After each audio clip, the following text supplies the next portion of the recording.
On this episode of A Soul's Quest podcast, Omar and I are reviewing the highly acclaimed book, Chatter by Ethan Kross. Join us as we dive into the inner voice of self-talk and how it impacts our lives.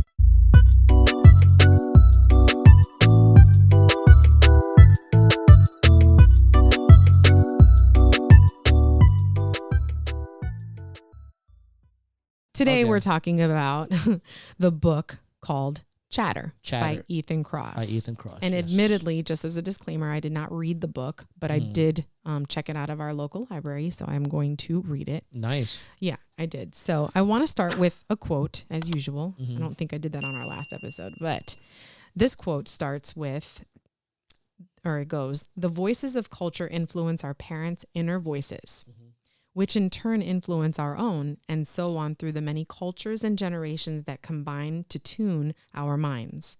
We are like Russian nestling dolls of mental conversations." Yeah.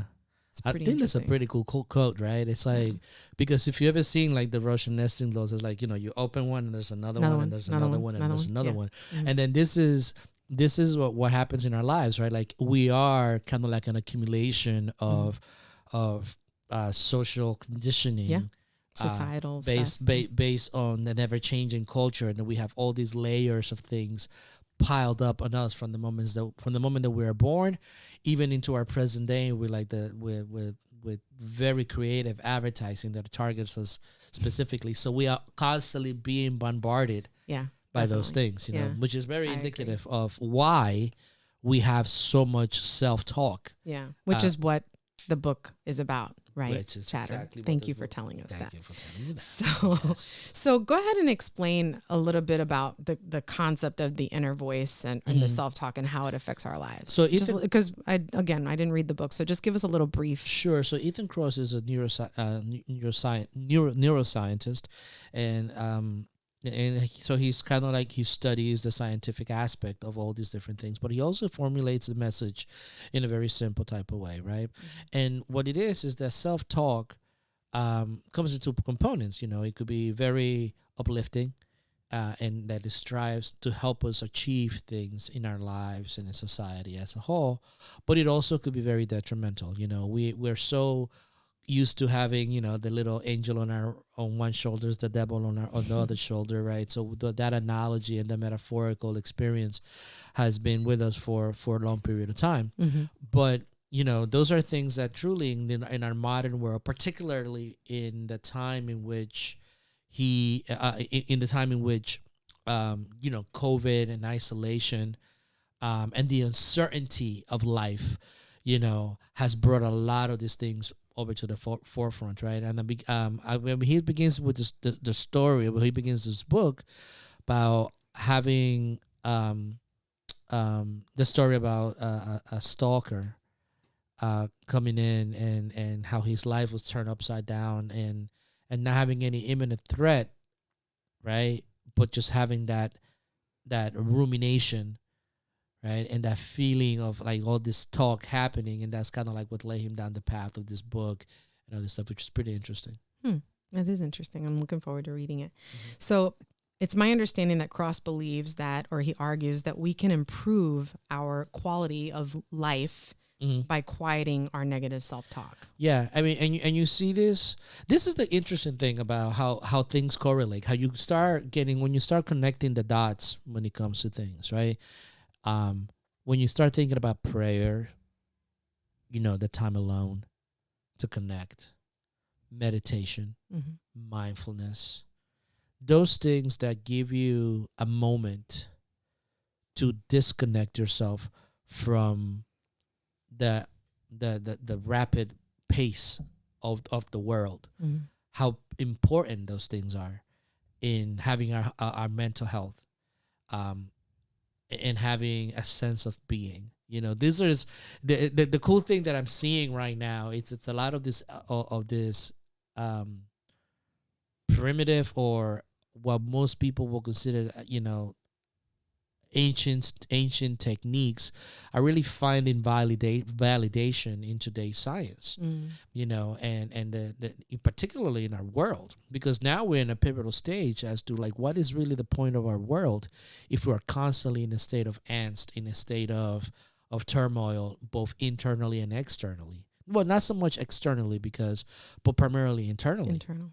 We live in one of the most advanced societies or times in the world, but we are so unhappy and so bombarded by thoughts that it is so necessary to be able to figure out techniques and tricks in which we could actually begin to transform these points of views and that perspective in our mind so that we could actually experience life from a better perspective. Right. Yeah, that makes a lot of sense.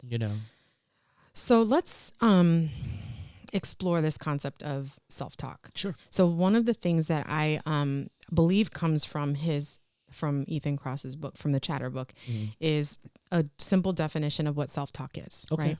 So self-talk is the encouraging voice that tells you nailed it after you rock an interview, as well as the inner cynic that grumbles you're a failure after you bomb a first date. Yes. Which is really interesting because there's that duality there of how it can be so uplifting and encouraging, but then at the same time so negative and daunting and just, draining. See, because that's how it is when I have negative self-talk. It is. It's draining. It's frustrating. And this is why I love mythology, right? And again, mythology it's metaphorical in nature. It's not a lie. It's a metaphor, right? What it is that it uses words. It uses artistic symbolism and language in order to explain a concept, right? Here he is manifesting. He's kind of like making the same type of metaphorical explanation, but this is something that we all feel, right? There's moments in our lives in which we like, oh man, I'm the man, I did this. It's like, you make a good move and things feel great and wow, you feel like but then there's the other part, right, that is constantly bringing you down, right? We talked about that confidence. That's that duality, and that is the dual nature of how our life is, right? The constant conflicts between yin yang, between the polar opposites. It is a battle that is happening internally, and that quote, that description of it, it's truly what the chatter is in our mind. Is that internal battle between desire and fear, right? The peace and turmoil, right? With the ultimate objective of how do we deal with that in order for us to experience life to the fullest, right? It's a beautiful simplification of really what the internal battle is and how we, and I think that he so eloquently put it throughout the book. As to the feelings and understanding and looking at the data and the scientific measurements, but also keeping it in a way that is like so available that a person that a layman could understand. Yeah. So in for just to keep it very elementary, if you will, the self-talk really affects our emotions, our thoughts, our behaviors, and how we interact in life and how we are in life. It affects everything in life. Yeah. It affects everything in life because our biggest battle let me rephrase that. I statements, right? My biggest battle has always been in between my head. Yes. Yeah, so that's a good segue. So give us a good example of that. And on the both aspects, the positive and the negative. Sure. I mean, like for instance, there's moments in which I have been like in flow, like I know what I'm doing. I'm confident in what I'm doing. Nothing really bothered me. I just did it, particularly, I work with young people, and sometimes I'm in a state of flow when I'm interacting with them because there is no desire, there is no fear. The only objective is for me to help them to think and to find out exactly, okay, how am I going to do this? And guiding them to actually do that, right? So in that state, I'm in perfect alignment, right? There is no negative self-talk. There's none of that. It's like I'm just in the moment, Is there positive self-talk? What was that? is there positive self-talk? We talked about positive and negative self-talk. Yeah, I mean, far. but I know that's what I'm saying. So after I'm doing that, it's like at that moment, it's like, yeah, I feel good. You're Okay. on the right track. So that's the positive self-talk. You're on the right track. Keep going. Mhm. Pace yourself. I'm constantly like I see that when I'm in that environment. There's moments in which I am good. Now on the opposite end of the spectrum, right? Because of my experiences, because of a lot of different things, you always have that conversation about you're not good enough, right? Well, look at what you are now, right? Nobody really is going to listen to you. You're nobody. These are things that I feel like inside. And it's constant. It's like I'm dealing with something right now in which it's like, wow, should I go for that? But then it's like in my mind it's saying, well, you have never done this before. You don't know how to do this. You don't know how to do that. You don't know how to handle these particular types of people. And people in the past didn't like you because of this and that. I mean, and this is something that is like, as much as I've worked on building myself up confidence-wise, because it is a new challenge, in particularly when it's a new challenge that you're confronting, you question all those things, and that thing is constantly there. Yeah. I'm not good enough. I'm not this enough. I'm not that enough. I'm like, oh, you're not this. Oh, you don't have this. Oh, you don't have that. Why do you think you could do that? So it's like all that stuff, right? It's that it's there. Yeah, and it does come from things that happened in the past, and an inability to deal with it and face it. So a lot of the times you just gotta really, it's just there. So you have those two things happening, right? And you experience it because there's moments that you feel like a full flood. You're doing it and you feel good about it, and you're like, yeah, right. You and at that voice, you and that positive voice become one. Yeah. Right. Yeah. The other That's one, a good way to put it. Yeah. The other one is like it's just doesn't exist. But when there's moments, particularly when you're alone, when things are not working out your way, right? When you're struggling, when you're not finding, your swing, that voice comes up, and you have to be able to keep it at a distance, and that's the hard part. That's the real work, to be able to keep. And this is what the book is kind of like alluding to.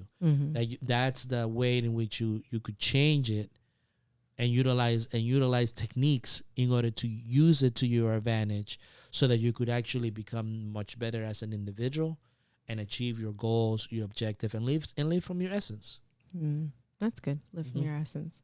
Okay. So that's a good personal example. Yeah. I know for me, a lot of the times it's personally, the negative self-talk is, as you know, I just got my doctorate. So obviously I want to expand in my career and open myself to opportunities. And I've been in the same field for so long, thinking of leaving that into something else that is unknown for me, and unknown territory is terrifying. Right. And even though I know, like right now, positive self-talk, that I have that capacity to do, I can do anything, I'm not saying I'm not being overconfident.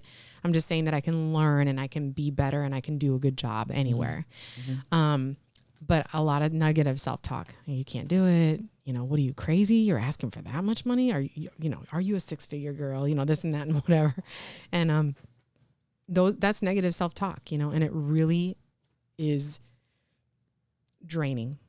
It is draining, like to the point where I sometimes just feel incapacitated. Like I just don't want to do anything else because I'm just like, I'm done.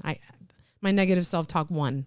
And what the funny thing is that there is speculation, and I don't know how much of it, I haven't really looked into it. I just read a couple of things here and there, that negative self-talk actually affects your physical well-being.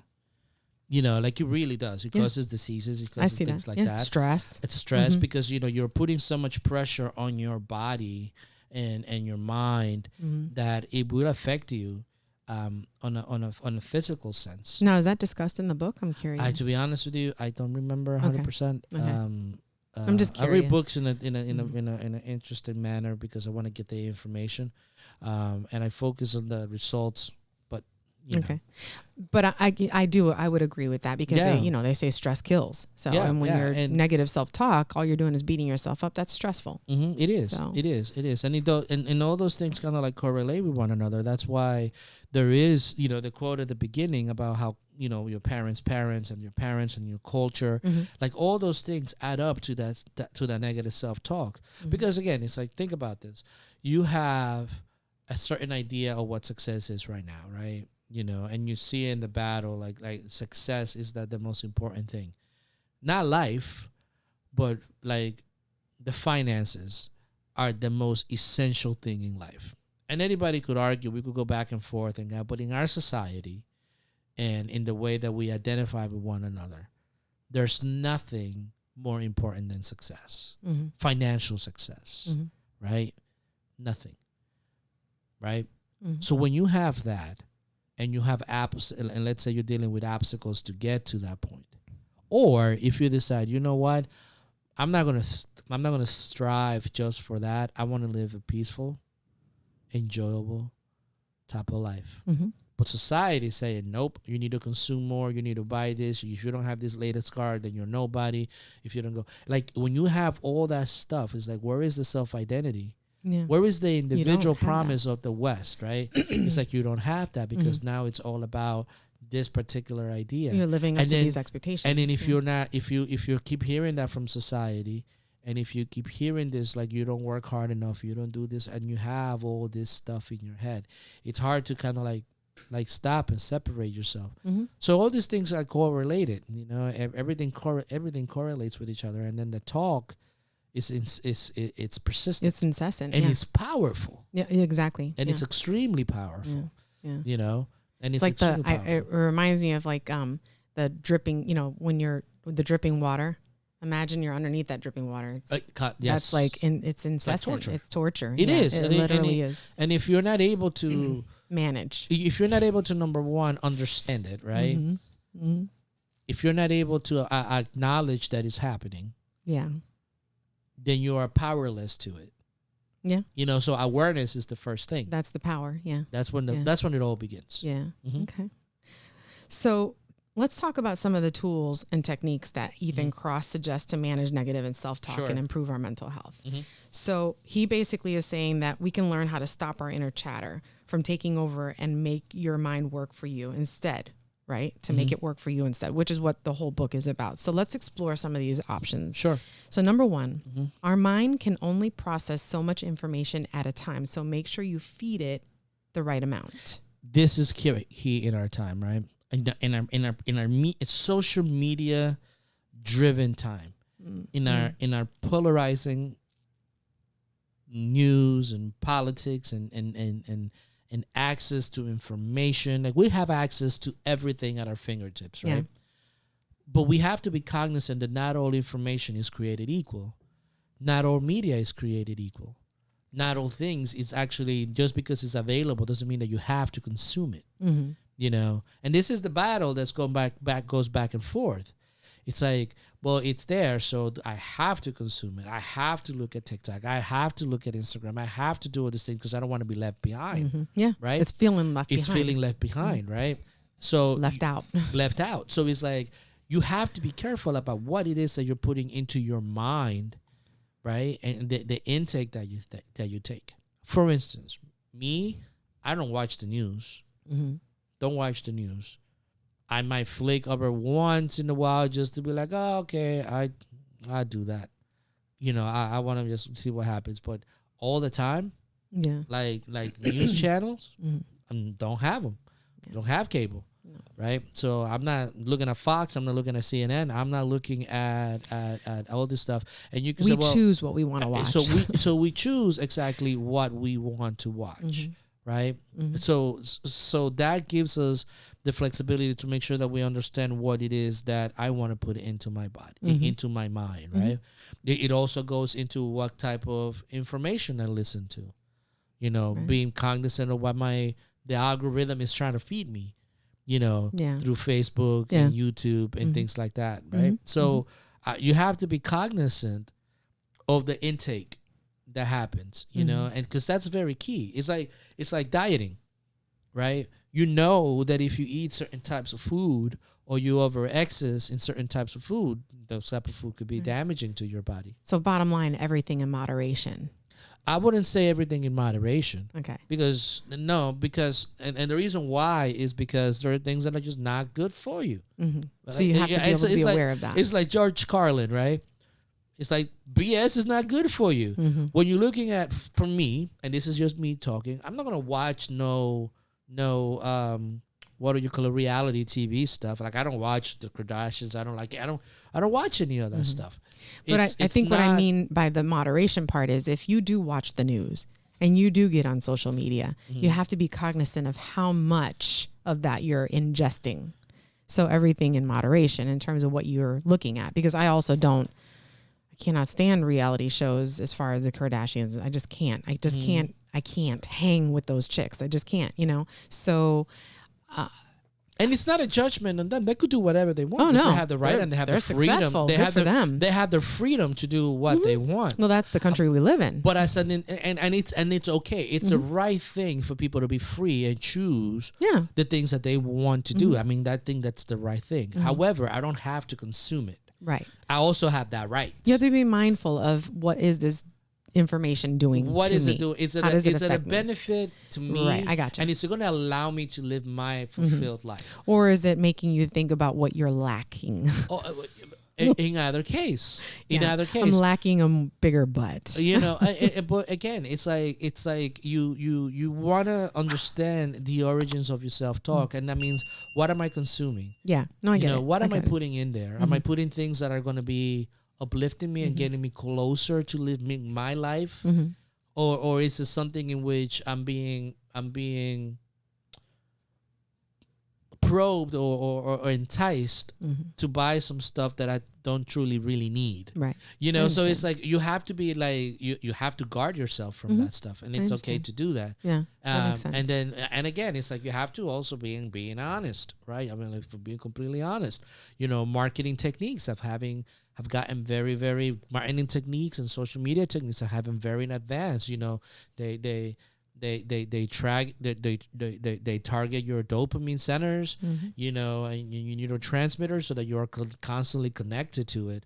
So all those things are tactics that are used to keep you engaged in it. Yeah. Now, whether or not they're coming from a bad place or this, they just want to make money, and they know that by you being attached to the social media sites, they're going to make more money. That is the motivation. Of course. Good or bad, it's an ethical judgment on what they're doing. Yeah. But you, on the other hand, need to be cognizant and fully aware of how much of that you're willing to take. Right. You know, and I think that's one of these parts that he's alluding to in the book about being cognizant about the intake. Right. So number 2, that I would love for you to expand on is challenging times blur our thinking. So the solution is to zoom out and get a fresh perspective. Yeah, and this is actually, and I think that when I was scripting this, I highlighted that, right? Because I think this is one of those important things that we need to do, right? And you need to find a place, a time, in which you are separating yourself from the challenging time that you're going through, right? Because again, that negative self-talk is constantly going to be there, particularly when you're going through a situation, right? But you need to distance yourself from it so that you can look at it differently, right? It's like the other day we went on a helicopter ride, right? Pretty cool. And it was a complete shift in perspective to see our town, but from 300 feet above. It's a different perspective. Yeah. You see things differently. 300 feet? I don't know. I think it was 300. I don't remember exactly. It wasn't. Yeah. I don't know. I don't remember. But it was more than. It was about 300, probably more. But anyways. But you need to see that situation from a different perspective. Now this is challenging to do because when you're in the muck, you're in the muck. Yeah. So it's hard to separate it and see and look at it from the eagle eye view. Kind of like the overview effect, like we talked about in the past, being able to see it from that perspective. But that is a technique that he advocates for because it gives you perspective. Yeah, it gives you it gives you a distance in which you see the situation, and you might actually be able to see the solution or a possible solution that you otherwise you wouldn't have seen if you were at the eye level of it all. You know, so that's a really powerful technique. Yeah, you know, that I agree. that I utilize. And then, like for me, I have, you know, it goes back to like that say distance makes the heart grow fonder kind of idea, right? So when you go through a situation that is traumatic, the more time that passes, the more far away from it you become, the less of an effect it has on you. But what he's saying is that you could do that now if you do some mental time traveling. Gotcha. Right? Yeah. And pushing yourself away from it 3 years down the line, 5 years down the line, looking at yourself in a different point of view away from that situation. Right. You know, so that is a very powerful technique. Yeah, it is. Because you could actually, it's like, you know, playing with your imagination or playing with that, visualizing at those type of things to be able to see things a little differently. Yeah. Okay. And so the final thing that I wanted you to expound on is talking about what hurts us isn't enough to move past trauma, as we need to meet our cognitive and mental, which is our mental and thinking needs too. Yes. So explain that. Because so this is one of the things I've started life coaching, right, and having conversations with people. That there's one thing that there's one thing about talking about how you feel and letting that out and having the space to do that. Okay. Right? And that's great. But that's not enough. Because talking about it doesn't change the situation or doesn't prepare you for something else down the line. You know? Okay. You have to be able to have concrete action steps. You have to have actual a concrete foundation, a mental foundation in which your heart and your mind align, in which that emotion and that feeling, that's that synergy, that's that congruency that we all thrive for in life. You know, that balance between our emotions and our logic, you know, and you can't have one without the other. You know, our faculties, our mind open the gates for our heart, for what we call inspiration, spirituality, all that other stuff that is like an important part of human existence. But the gateway through it is through our mind, through our logic, and vice versa. Yeah. You know, so it's kind of like a double door. Yeah. Right. So just to say your emotions and just talking about your feelings, okay, I just feel better now just by talking about it, right? That part right there, it's only half the battle, right? Now you have to be able, number one, understand it. Number two is like, okay, what did I learn? What concretely did I learn from this? And how can I use this moving forward to achieve my fulfillment in life? Right. You know, so you got to be able to look at it like that. You know, logic is key to locking a lot of doors, but it's also limited. Yeah. Emotions are important, but they're also limited. Yeah. So you it's have to the find two. that. Yeah. You gotta find the balance between the two. Gotcha. You know, and that's the thing that I just want to just talk about your feelings. And I think that we're in a world that's, I just want to talk about my feelings. I just want to talk about my feelings. I want to save space to talk about my feelings. It's great. But it's not enough. Yeah. I personally have experienced that in my life because it's like, oh my God, I feel this, I feel that, I feel that. But until I started taking action, okay, I am going to go ahead and make something out of this and start formulating an idea as to, okay, I learned this and these feelings were horrible for me, right? But I have to do something concretely to be able to transform the way that I feel. I need to express myself. How am I going to do that? I'm going to do this, and that. What else am I going to do? Well, I'm going to do this because I think that could help me out. I could do this because I could probably help somebody else if they're going through certain things. I could do this because I could probably make an impact on a group or, you know, so you have to start using both, right? So it's important that we just don't just talk about it and feel good, but we don't make any changes. Right. That doesn't change anything. Gotcha. Okay. Yeah. So to wrap up this episode, we're going to focus on 5 mental distancing distancing techniques that you can use when dealing with chatter in the future. Okay, can you say that again one more time? Yes. Yeah, because you stuttered a little bit, so I want to make sure that I do that when I go. So to wrap up this episode, we're going to focus on 5 mental distancing techniques you can use when dealing with chatter in the future. Okay. So the first one is use distanced self-talk. Yes. So, I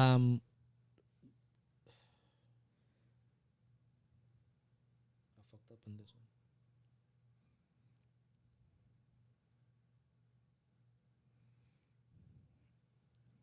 Just so you know, that's not an accurate time. We're already at 30 minutes. Yeah, no. All right. Start again? Yeah, start again. All right.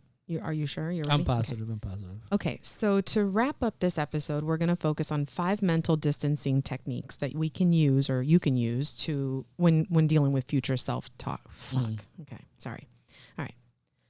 So to wrap up this episode, we're going to focus on 5 mental distancing techniques you can use when dealing with chatter in the future. Okay. The first one is use distanced self-talk. Yeah. And what that means particularly is like talking to yourself in the third person, right? Okay. So for instance, this is like the infamous thing, Dwayne Johnson, right? He never called himself, he never said I. It was The Rock, because The Rock, The Rock. It's like talking to yourself as from a third person point of view, right? Either you or Omar, right? When you're talking from that, it creates a separation of a different type of entity, right? It's almost as if you're talking from your inner self in spiritual jargon, so to speak, from your inner self, separate from your ego, so to speak. So you're separating those two. So you're distancing the person, and that gives you a different perspective too. I've tried that myself. And so give us an example of what that looks like. Instance, what do you do? Like when I journal, I don't use my name. I don't use my I feel this way. I will kind of like go to the stuff. It's like, okay, today you feel this way because when you were experiencing this situation, right, what you saw was this and that and the other. So I kind of like talking to myself. And sometimes I do use my name, like, Omar, you did an amazing job today when you were looking at this particular situation, Which is an example that is in here. It says, this is the first person. Why am I distracted this morning? Instead of saying that, you might ask, why is Rick distracted this morning? Exactly. So that's what you just said. Exactly. Omar, you did a great job doing this because you're referring to yourself in a third person. Yeah. So, and the thing is that what does that do? It's pretty interesting what happens. Like, it's really interesting what happens. Like, so when I was doing it down in my journal, right, I was like, oh, I started seeing like different angles, like different points of views, right? Like I was like, oh, well, wait a minute. Maybe Omar just needs to chill. Maybe Omar just needs to relax. So you're gaining emotional distance. You're gaining that emotional distance, but you're also gaining that perspective of like you're looking to solve a problem in a different manner because you're seeing a little bit more. Okay. Oh, it's more clear. Yeah, it's more clarity. It's wider. I got you. It's wider. It's like, it's not just, well, I'm doing this. It's like I feel stressed out. It's almost like more pressure when you use the first person as opposed to the third person. It does, because when you're doing it, like it's you, right? It's like, I feel this, I feel that. It's like, oh my God, it's just me. Yeah. Okay. Right? When it's like, well, Omar almost feels like a different person. It's a different thing. Yeah, you're referring to something outside of yourself. And then you could say something, well, Omar, you look stressed out this morning because you didn't sleep last night, right? And you got to be somewhere in 20 minutes, right? So just know that you didn't sleep last night, and it's okay. Right. So you're going to do that, and then just try to get off earlier today so you could go home and sleep. Right. Yeah. Okay. It's a different say that it's like, oh my God, what am I going to do? Because the problem is mine. Yeah. It is. It's almost like a mind trick. Mind game. Yeah. Mind trick. Yeah. But whether it works, I mean, like I said, I've done it, and it's like it's been helpful for me. Okay. So the second technique is to imagine advising a friend.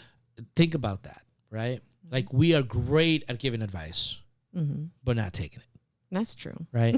Let me, again, I'm trying to use I statements too. I just kind of like just generalize it, but I'm great at giving advice and all that stuff. But sometimes when it comes to my own personal problems, my own things, like I don't know what to do sometimes. Right. So I call friends, I call that, and I tell, hey, what do you think about this? What do you think about that? But to give myself advice, it's hard. But I could give advice to somebody else. Yeah. Hey, if they ask me, what do you think about this? I say, oh, what about this? Think about that. So look at yourself as that person that you're giving the advice to, right? Okay. And things become a little, again, you're switching, you're tricking your mind to solve the problem from a different standpoint, right? Or you're training your mind to solve a problem from a different standpoint. Right. Gotcha. Okay. That's good. The third technique is to reframe your experience as a challenge. Yes. And ironically enough, instead of a problem? Yes, I have always done that, right? And I remember, one of my previous employees used to say that is like, I would say, there's no problems. We have a challenge, right? And and she always used to say that, we got a challenge right now. And I'm like, okay, cool. What is it? Because when you have a problem is like, holy geesh, right? Oh, I got a challenge. It's like, okay, let's solve this puzzle. Yeah. It's more enticing. It's more... You don't want to deal with a problem. Yeah. But you do want a challenge. Yeah. That makes a difference. Precisely. Yeah. It's like a completely different body language. Yeah. It really is. Literally, even what I just said, I don't want to deal with the problem, but I'll take a challenge. Exactly. it's like solving a puzzle. Yeah, because when you solve that challenge, you feel like you're on top of the world, like you accomplished something. So I can see how that's a good mind trick, actually. Exactly. Yeah. Okay. Yeah. Interesting. Okay. Wow.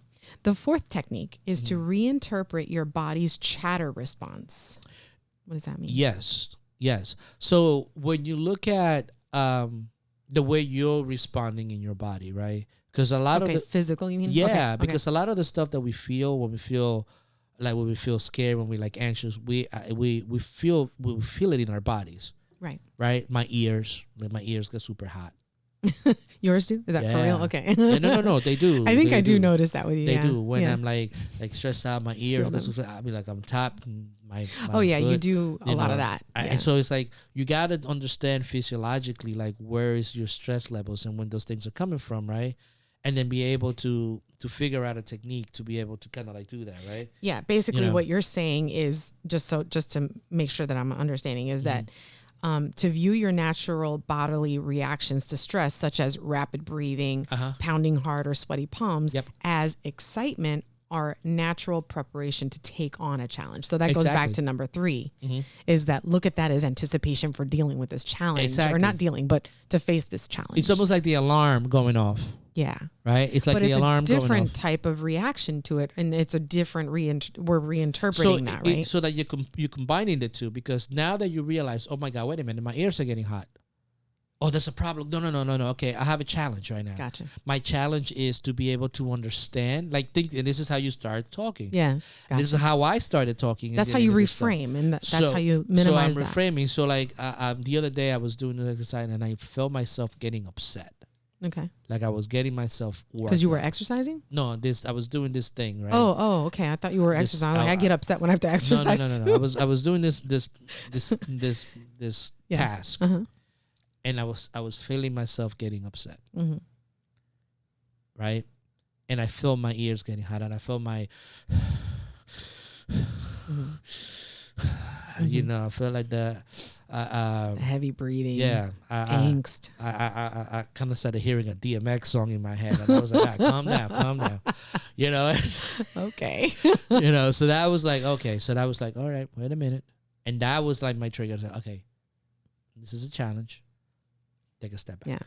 I can see how that can really change your perspective on a situation and make it different. Yeah. Definitely. I'll give you like a perfect example of this. So the other day, our tankless water heater went out, right? And I was like, and it was cold outside.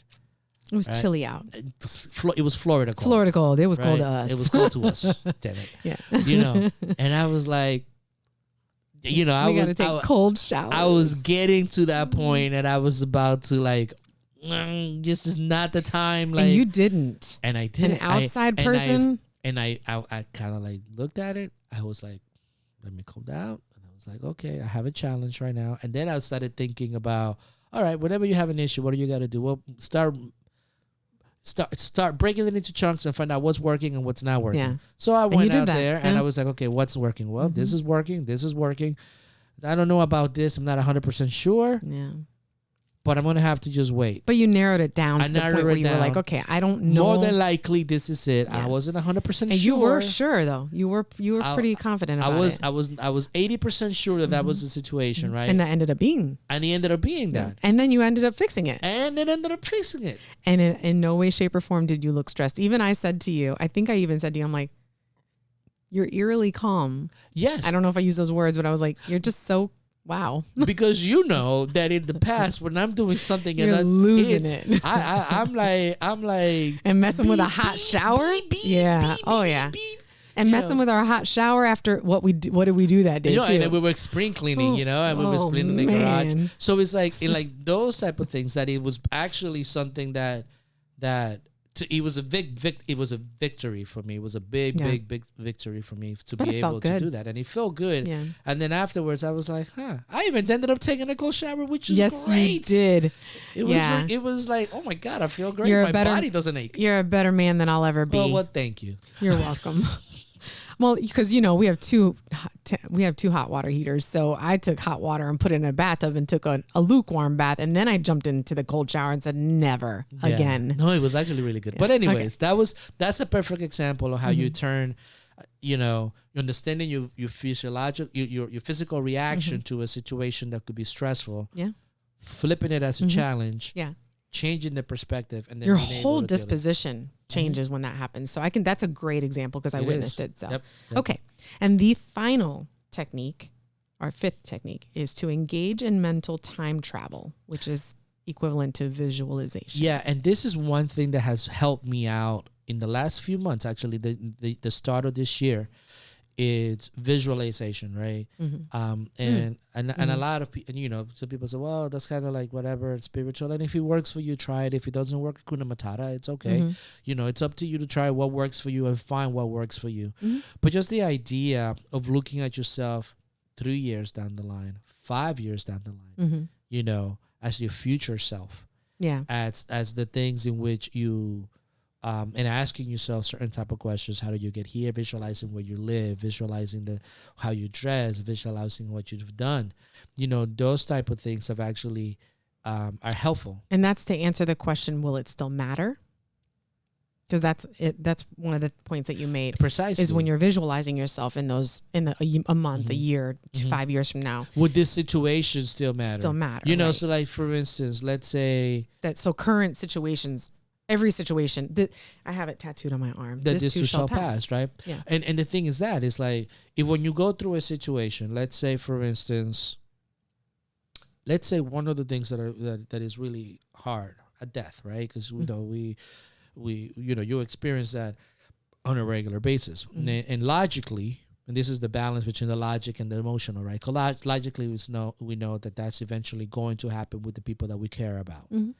We understand all that logically. Emotionally, we can't accept it. Right.